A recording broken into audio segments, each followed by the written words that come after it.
है ना। अब जाति बिरादरी में बटने का काम होगा और मनुवादी सोच दोबारा लागू होगी। ये जो ओबीसी के दलित पिछड़े लोग हैं ना, ये सोच के फिर मजबूर होंगे कि ये हो क्या गया है। आज नहीं, आज समझ नहीं रहे इस चीज बिल्कुल भी। ईवीएम पे मायावती ने, बहन जी ने जो विरोध करती है, अखबारों में बैठ कर अनाउंस करती है, आज 31 तारीख को पूरा विपक्ष इकट्ठा रहा ईवीएम के खिलाफ। उन्होंने भी अपना बयान ये किया है। सरकार इस टाइम सिर्फ और सिर्फ धर्मवाद पर बांटने के लिए तुली हुई है। एसआरई न्यूज़ की वीडियोस देखने के लिए हमारे फेसबुक पेज को लाइक कीजिए, फॉलो कीजिए और शेयर तो जरूर कीजिए। नमस्कार, एसआरई न्यूज में आपका एक बार फिर पुनः स्वागत है। वर्तमान में हम लोग मौजूद हैं हरिद्वार जिले के चुड़ियाला क्षेत्र के अंदर, जहां पर हमारे बीच भारतीय किसान यूनियन क्रांति के प्रदेश अध्यक्ष और वरिष्ठ कांग्रेसी नेता, जो कि पुराने समय से कांग्रेस पार्टी से रिलेशंस रखते हैं, हमारे बीच में डॉक्टर सुरेंद्र कुमार मनीनवाल प्रजापति जी बीच में मौजूद है। सबसे पहले तो प्रजापति जी, आपका स्वागत है। जी धन्यवाद आप लोगों का, और जो जनता देख रही है उनका भी बहुत बहुत धन्यवाद। अच्छा डॉक्टर साहब, बात ये है कि उत्तर प्रदेश के अंदर कई साल बाद गन्ने के 20 रुपये दाम बढ़ाए गए, किस नज़र से देखते हैं आप लोग, जबकि आपकी मांगे लगातार बढ़ती रही है?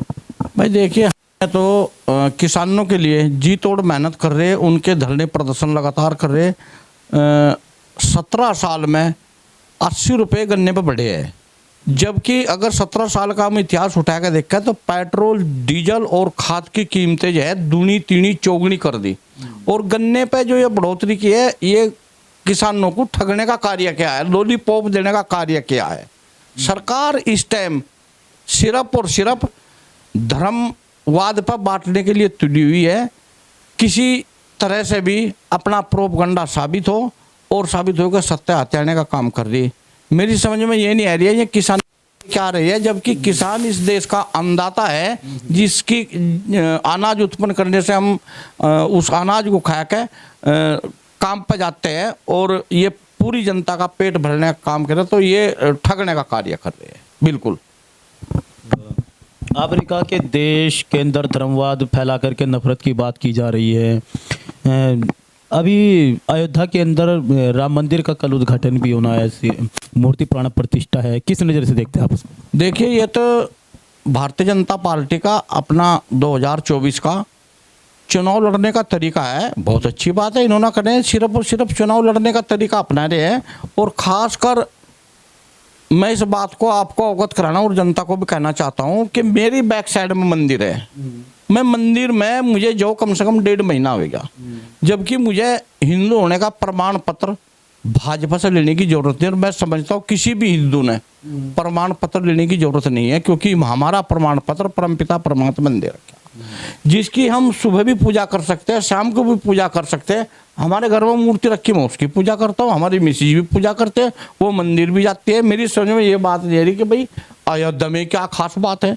चलो, हमें कोई दिक्कत नहीं है भाई, अगर मैं अपनी राजनीतिक स्टंट को 2024 के चुनाव को लोकसभा की सीटें बढ़ाने की तैयारी कर रहे तो कोई दिक्कत नहीं, सभी पार्टियां करें, करना चाहिए, लेकिन लोगों का बेवकूफ नहीं बनाना चाहिए। अब मैं उसी कड़ी में आपको बताना चाहता हूँ। आप ये करके अयोध्या के अंदर क्या खास बात है? वो कहते हैं कि राम जन्मभूमि अयोध्या में है। राम जन्मभूमि है, मंदिर अगर वहां बना रहे तो जिस आदमी ने, बाबा साहब भीमराव अंबेडकर ने इस देश को जगाने का काम किया, जो छोटी तबके के लोग हैं, जिन्हें अछूत बताते थे, जिनमें हम और 80% जनता शामिल है, एक मंदिर उसका भी तो बराबर में बनाना चाहिए। उसका मंदिर बनाने में क्या दिक्कत है? जिसने इतने बड़े आदमी ने जिस पूजा करते हैं अम्बेडकर की, महात्मा गांधी जी की तरह, एक मंदिर उसका भी बनाया तो क्या बुराई है? बहुत अच्छी बात है। जैसे कि राम मंदिर बनाया गया, बताया जाता है कि रामायण जो है महर्षि वाल्मीकि जी ने लिखी थी, तो वाल्मीकि जी का इतना मतलब वहाँ पर रोल नहीं दिखाया जा रहा। भाई देखो, सीधी सीधी बात है, मैं आपको वही बात मेरा कह रहा, मैं भी एनालिसिस करता हूँ उस चीज़ पे, मैं भी एनालिसिस करता हूँ। आप इतिहास उठा कर देख लो, अभी का ताज़ा जो उसमें सदस्य बनाए गए हैं, कितने उसमें एससी है, कितने ओबीसी है, कितने दलित है, आप उठा कर देख लो। टोटल और टोटल मनु स्मृति को लागू करने का कार्य हो रहा, इसके अलावा और कुछ नहीं है। 2024 का चुनाव है सामने। तो आप ये कह रहे कि मनुस्मृति को लागू करने का एक प्रकार से कार्यक्रम चल रहा है, और उधर वामसेप के लोग कहते हैं कि ईवीएम ही मनुस्मृति है। भाई ईवीएम का खेल तो सारा ही खुला चल रहा है। एक बात बताओ, अभी अभी आपने सोचा है मुकदमा में उसमें क्या निर्वाचन आयोग में एप्लीकेशन दायर करी कि भाई मुझे एक भी वोट नहीं मिला जबकि मुझे भी अपना वोट गिरा। तो ईवीएम पे मायावती ने, बहन जी ने जो विरोध करती है, अखबारों में बैठ के अनाउंस करती है, आज 31 तारीख को पूरा विपक्ष इकट्ठा रहा ईवीएम के खिलाफ। उन्होंने भी अपना बयान जारी करना चाहिए। मैं तो देख रहा भाई अब बयान होगा, सुबह होगा, शाम होगा, लेकिन बहन जी का कोई बयान नहीं आ रहा। बहन जी ने बयान देना चाहिए या कारण बतावे क्यों नहीं बयान दे रही ईवीएम के खिलाफ। ईवीएम तो खत्म होना चाहिए, जब भी लोकतंत्र जिंदा रहेगा। बैलेट के चुनाव होना चाहिए भाई। बैलेट जब भाजपा मजबूत है, चलो मैं भी स्वीकार करता हूं कि हाँ भाई भाजपा मजबूत स्थिति में है, तो जो मजबूत स्थिति में वो बैलेट से चुनाव करा लो, चाहे कैसे चुनाव करा लो। एक बार जनता को ये भी दिखा दो बैलेट से करा दो चुनाव, क्या बुरी बात है। प्रधानी का भी चुनाव बैलेट से होता है। अध्यक्ष जी, बात ये है कि एक बार राहुल गांधी जी ने संसद के अंदर कुछ नाम ले दिए गए थे, तो उनको सस्पेंड कर दिया गया था। क्या हो सकता है, किस नज़र से देखते हैं आप? समझ ही नहीं पा रहा मैं, आप क्या सवाल पूछना चाह रहे हैं? एक बार राहुल गांधी जी जो आपके पूर्व में अध्यक्ष रहे कांग्रेस पार्टी के, उन्होंने अडानी और अंबानी को लेकर के मोदी जी पर कुछ कमेंट किया था, तो सस्पेंड हो गए थे। क्या देखा? सस्पेंड हो गए तो उसके बारे में मैं बताऊंगा। देखिए सदाशिव राव गोलवलकर जो थे, आप उनकी पुस्तक उठा के देखियो, ये होगा आपका 1940। उस पुस्तक में साफ लिखा है, मैं अवगत कराना चाहता हूं यहाँ की जनता को, उनने स्पष्ट लिखा है कि जब भी सत्ता हाथ लगे, किन लोगों को? आरएसएस के लोगों को। जब भी सत्ता हाथ लगे तो सबसे पहले सरकार की धन संपत्ति और राज्यों की जमीन और जंगल पर अपने 2-3 विश्वसनीय धनी लोगों को, किन धनी लोगों को? जिनकी वजह से राहुल जी सस्पेंड हुए थे, उन धनी लोगों को सौंप दो। आखिर कौन है वो धनी लोग? भाई वो यही जवाब देंगे, अडानी अंबानी, जो जिस वजह से राहुल गांधी जी सस्पेंड हुए थे, ये वही मामला है। तो राहुल जी ने गलत नहीं कहा, राहुल जी ने बिल्कुल सही कहा, लेकिन जनता के अंदर इन्होंने ऐसा चश्मा चढ़ा दिया जो देखने के बावजूद भी मैं इस चीज पर मंथन नहीं कर रहे। मैं आगे और बताना चाहूँगा, 95% जनता को भिखारी बना दो।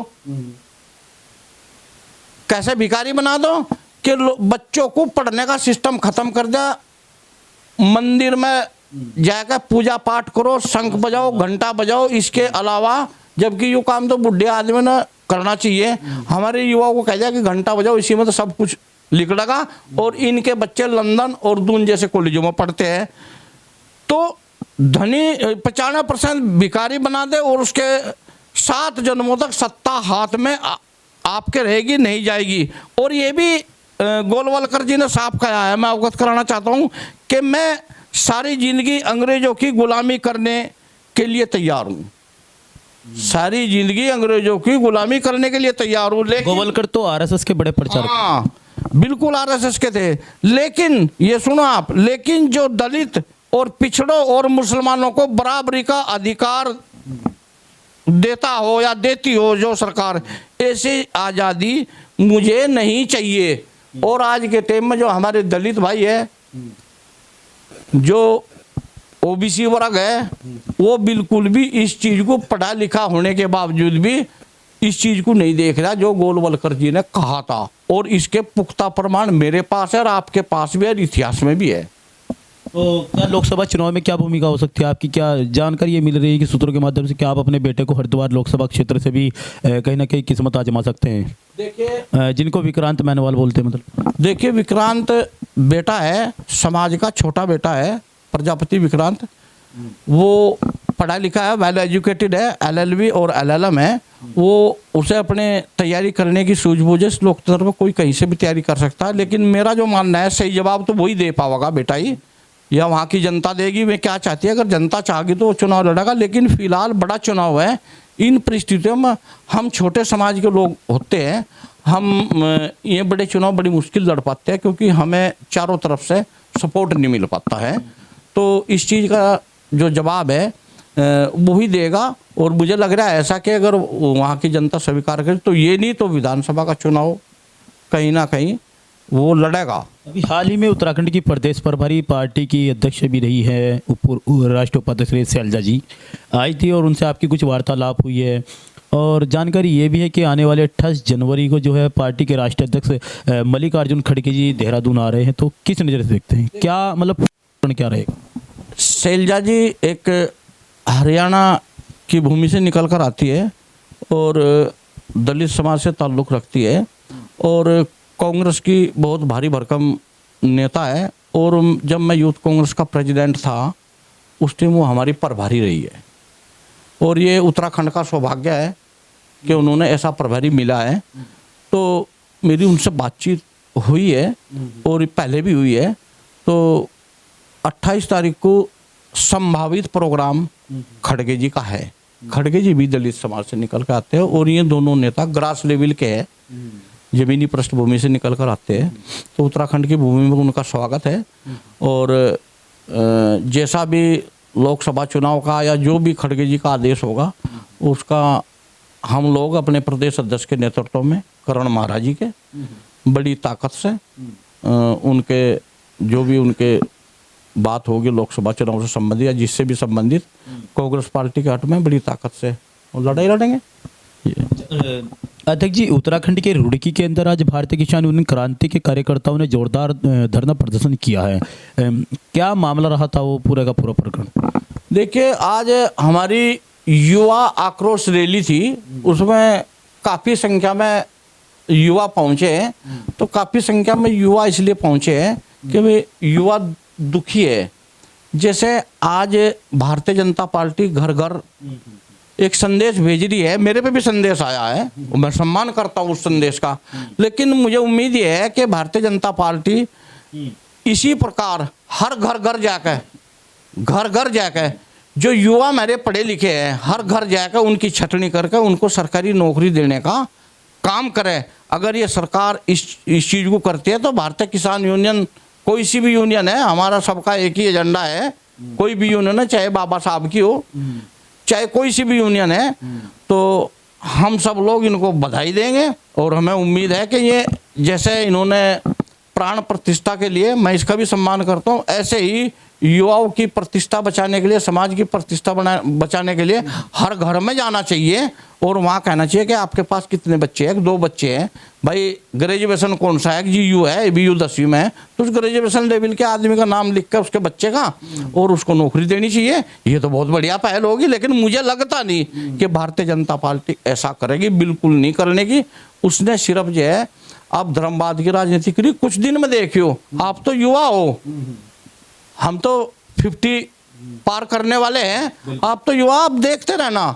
अब जाति बिरादरी में बटने का काम होगा और मनुवादी सोच दोबारा लागू होगी। ये जो OBC के दलित पिछड़े लोग हैं ना, ये सोच के फिर मजबूर होंगे कि ये हो क्या गया है। आज नहीं, आज समझ नहीं रहे इस चीज़ की बिल्कुल भी। क्या लगता है पिछले 1950 से पहले माहौल में जा सकते हैं? उससे भी खराब माहौल हो सकता है। मुझे तो लगता नहीं आगे ऐसा भी हो सका कि लोकतंत्र, मुझे तो लगा है कि खतरे में है लोकतंत्र, बिल्कुल 100% खतरे में, आगे चुनाव ही ना हो। मतलब 2024 का लास्ट चुनाव है आपके नजरिए से? हाँ बिल्कुल, डिक्टेटरशिप होगी। मेरा जो मानना राजशाही था, बिल्कुल राजशाही प्रोग्राम होगा। अब इसमें 31 तारीख में सब लोग इकट्ठे हो रहे हैं, EVM को छोड़कर बैलेट से चुनाव करा दो, चुनाव कराओ, EVM हटाओ और बैलेट से चुनाव करा दो, क्या दिक्कत है भाई। मेरे खेत में अगर 10 कुंटल गेहूं हो रहा है और मैं झूठ बोल रहा कि वाकई में 10 कुंटल है, तो उसका निरीक्षण होना चाहिए कि वाकई में 10 कुंटल होएगा कि नहीं। जब भाजपा मजबूत है, मैं भी मानना, आप भी स्वीकार करो कि भाजपा वाकई मजबूत है। 500 सीट 400 सीट तो 450 तो ऊपर जागे, मैं भी मान रहा इस चीज़ को। लेकिन जब इतनी सीटों का उन्हें पता है कि इतनी ऊपर जाएगी, तो EVM को हटाओ। जनता की आवाज़ है, लोकतंत्र की आवाज़ है, मेरी केले की आवाज़ नहीं है, सभी की आवाज़ है। हटा दो, उसने हटाया कर बैलेट से चुनाव करा दो। अगर ये फिर भी उसी मजबूत स्थिति में, तो इसका मतलब जनता चाह रही है। हाँ, क्या दिक्कत है, मैं तो सम्मान करता हूँ उस चीज़ का भी। तो अध्यक्ष जी, हमारा लास्ट आपसे सवाल है, आप देश को सर्वोपरि रख रहे हैं, देश को ऊपर रख रहे हैं, लेकिन धर्म और पंथवाद को नीचे दे रहे हैं। यानी कि बहुत बड़ी बात है, जो कि डॉक्टर अंबेडकर साहब ने भी कहा था कि जो भी जिस दिन देश को नीचे और धर्म और पंथ को ऊपर रख दिया जाएगा, तो उस दिन गुलामी आपके हाथों में हो जाएगी। देखिए, पहली बात तो मैं आपको स्पष्ट कह दूं कि हिंदू कोई धर्म है ही नहीं। और जब हिंदू कोई धर्म नहीं, तो फिर ये लोग हिंदू हिंदू का राग क्यों लाते हैं? बेवकूफ़ बनाने के लिए। धर्म अगर है, कुछ सनातन धर्म है, और ये बताओ इस हिंदुस्तान में एक आदमी खड़े होकर कि मैं सनातनी नहीं हूँ, सब सनातनी है। अब हिंदू क्यों बोलते हैं? लोगों के ऊपर जो है टीन का चश्मा चढ़ाने के लिए। हिंदू तो कोई धर्म ही नहीं है। आप किसी भाजपा के लीडर से आरएसएस के तो पूछो, अगर वो यूँ कहते हैं हिंदू धर्म है, हिंदू धर्म है ही नहीं। तो शायद राम मंदिर का निमंत्रण नहीं है आपके पास? नहीं, राम मंदिर का निमंत्रण ये को मैं पहले ही बोल चुका कि हिंदू धर्म का सर्टिफिकेट ये नहीं मुझे देने के, मैं हिंदू हूँ। राम मंदिर में भी चले जाऊँ, मेरे पीछे बहुत बढ़िया मंदिर है, मैं पूजा पाठ करता हूँ, मेरी मिसेज भी जाती है, मेरे बच्चे भी जाते हैं। भाई अगर मेरे पास व्यवस्था अयोध्या में जाने की नहीं है तो मैं यहाँ कर लूँगा। या तो ये कहो कि ये मंदिर ठीक नहीं है, ये भी खुलासा करो ये मंदिर ठीक नहीं है। अच्छा, बताया जाता है कि जहाँ पर मंदिर बनाया गया वहाँ से 3 किलोमीटर दूरी थी उस जगह की जहाँ पर बाबरी मस्जिद का प्रकरण चला था। देखिए वो दूरी चाहे 3 किलोमीटर की हो चाहे 4 किलोमीटर की हो, मैंने वो नहीं रखती। मैंने ये रखती है कि हमने एक आस्था सा मंदिर बनाया, वो चाहे यहाँ बना लो चाहे इससे 10 किलोमीटर दूर बना लो। रामचंद्र जी की मूर्ति, हनुमान जी की मूर्ति, जितने भी हमारी देवी देवता है सबकी मूर्ति है, हमें सबका सम्मान करना चाहिए। लेकिन ये तो कोई तरीका नहीं है कि तेरे गांव में जो मंदिर बन रहा है मुझे वहीं जाना जरूरी है, राम जी वहीं बैठे और कहीं बैठे नहीं।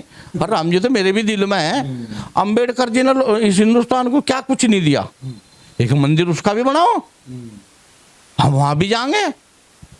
बिहार की सरकार ने जो है छुट्टियां नहीं दी, जबकि यूपी के अंदर आपके उत्तराखंड क्षेत्र के अंदर भी जो है लगभग 22 तारीख की छुट्टी निर्धारित है, लेकिन बिहार की सरकार ने छुट्टियां कैंसिल की है 22 जनवरी। देखिए ये तो वहाँ की सरकार का अपना कायदा कानून, लेकिन जहाँ तक मेरा मानना है वहाँ की सरकार की एक अच्छी सोच है, मैं उसका स्वागत करता हूँ। करोड़ों अरबों रुपए का एक दिन की छुट्टी करने पर घाटा होता है, तो अपनी सरकार को वो छुट्टी नहीं देना चाह रही उस दिन के लिए, मैं तो उसका सम्मान करता हूँ और अच्छी बात है। अब जो बिहार के लोग हैं जिन्होंने रामचंद्र जी के आज्ञा का मत्था टेकना है, सभी लोग सनातनी हैं, तो वे आके टेको, कौन मना कर रहा है उनको? अपने बराबर के मंदिर में देख लो भाई, क्या तो ये साबित कर दो। अब हाँ शंकराचार्य जी है, हाँ 4 शंकराचार्यों ने मना करा। अभी देवेंद्र पांडे जी है हिंदू महासभा के राष्ट्रीय महासचिव, मैं नहीं कह रहा यह चीज, क्योंकि मुझे डर लगा। ये पहली बात तो मैं डरता नहीं, लेकिन मुझे डर ये है कि जो भाजपा की काट कर देगा वो अगले दिन जेल में जाएगा। अब जो हिंदू महासभा के देवेंद्र पांडे जी है राष्ट्रीय महासचिव है, उन्होंने आज ही का बयान दिया है कि इन 4 शंकराचार्य जो है इनका जीवन जो है अधर्म लटक रहा है। जहाँ तक मेरा मानना है उनने कही यह बात कि इनको एक्सीडेंट भी करवाया जा सके, घटना घट सकती है। ये मैं नहीं कह रहा, ये देवेंद्र पांडे जी ने कहा। आप अखबार के माध्यम से या फेसबुक के माध्यम से आप देख सकते हैं। और ये जो वो कह रहा तो कहीं ना कहीं जो अखबार में लिखा या फेसबुक ले तो कहीं ना कहीं वो आपने भी सुनना पड़ेगा, मुझे भी सुनना पड़ेगा। शंकराचार्य की वैल्यू उनके सामने डाउन है ना? शंकराचार्य की सनातन धर्म के हिसाब से कभी डाउन हो ही नहीं सकती, क्योंकि शंकराचार्य तो शंकर का एक रूप है, शंकर के आचार्य, एक शंकर के आचार्य है। सही मायने में तो अगर ये कहे कि वे उनके अवतार है शंकर जी के, तो कोई अतिशोक्ति नहीं होगी। शंकराचार्य जी, फिर उनके बारे में ऐसी बातें क्यों? और जब ये इस तंटी चल रहा है, एक बात तो जब मंदिर पूरा नहीं है, आप घर पर छत नहीं पड़ी, गृह प्रवेश कैसा कर लोगे? जब हम हिंदुओं में पैदा हुए और हम हिंदू हैं, तो हमें ये तो पता होना चाहिए कि गृह प्रवेश किस समय होगा। अगर प्राण प्रतिष्ठा का सवाल है, सब हिंदुओं की आस्था का सवाल है, कोई दिक्कत नहीं है। शंकराचार्य बोल रहे हैं कि शास्त्रों के अनुसार ये गलत है, मंदिर का अपूर्ण होना और उसका शिलान्यास बिल्कुल गलत है। उनके सामने मैं तुच्छ हूँ, लेकिन मैं उनकी बात से इत्तेफाक रखता हूँ, बिल्कुल सही करे। और ये बिल्कुल वाजिब नहीं है, प्रत्येक किसी को पूछ लो जाकर, प्राण प्रतिष्ठा करने का ये कोई लीगल तरीका नहीं है जो सनातन धर्म में जो लिखा हुआ है। और मैं इसमें कहा किसी भी धर्म में पूछिए, जब तक हम उसे परिपूर्ण नहीं करेंगे तो कैसे उसमें प्राण प्रतिष्ठा डल जाएगी। उन्होंने अपनी जगह शंकराचार्य जी, मैं तो उनकी बात का सम्मान करता हूँ और सभी लोग सम्मान कर रहे। वे आवेंगे तो उनसे दबाव से बुलाया जाएगा, बिल्कुल कोई मतलब ही नहीं बैठता। ये सिर्फ और सिर्फ राजनीतिक स्टंट है, इसके सिवा और कुछ नहीं है। इसलिए पार्टी ने मना किया, कांग्रेस पार्टी ने आने से। हाँ बिल्कुल सही बात है। हम तो इस पक्ष में हैं कि भाई जब अयोध्या में हमें जाना तो हम 10 दिन बाद में भी जा सके। कोई रामचंद्र जी आज ही कह रहे कि भाई स्वर्ग में जा जाएगा। एक बात बताओ, मैं अयोध्या नहीं जा रहा, ना मेरे पर निमंत्रण आया, तो मैं नरक में जाऊंगा क्या? मेरे अच्छे कर्म हो गए तो मैं स्वर्ग में भी जाऊंगा। रामचंद्र जी मेरे भी दिल में 24 घंटे है। मैं अपने गृहस्थी चला रहा, बच्चों का पालन कर रहा, और भी मदद करता हूँ, पैसे से डॉक्टर हूँ, तो मैं कोई नरक में जाऊंगा? जो आदमी देने गए मैं नरक में जाएंगे, स्वर्ग उनको भी मिल सकता है। ये तो कोई बात नहीं, हमारी समझ में ये मामला नहीं आया। देखिए, राम मंदिर, किसान आंदोलन, ईवीएम मुद्दा, अनेकों तमाम मुद्दों को लेकर अपनी बेबाक राय रखी है डॉक्टर सुरेंद्र कुमार मनीलवाल प्रजापति। भारतीय किसान यूनियन क्रांति से उत्तराखंड के प्रदेश अध्यक्ष है और सहारनपुर जो कि पड़ोसी जिला है वहाँ से किसान कांग्रेस कमेटी के जिला अध्यक्ष है। देखते रहिए कैमरामैन रोबिन सिंह के साथ एचडी गौतम की खास रिपोर्ट, उत्तर प्रदेश उत्तराखंड।